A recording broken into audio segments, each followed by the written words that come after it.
So this is my home bar. The stone was from GenStone. Ryan there was able to help me get an estimate of the materials that I would need, how many corner pieces I would need. I really like the corners because they look really clean going around. It looks pretty like three-dimensional.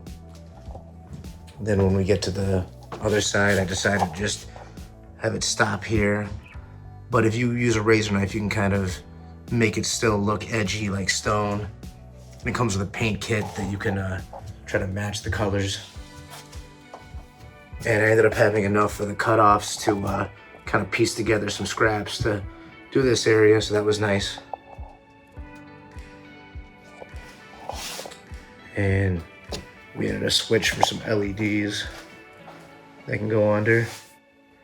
Yeah, overall it went together pretty fast. I think the hardest part was once I had this corner here and this corner here set up, you can see that this corner ends at this spot and this corner ends here, so you have to create your own shiplap to get it to dive under.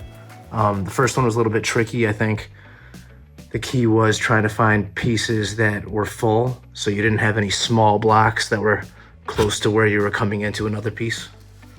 But yeah, I'm definitely gonna use this stuff again. It was great.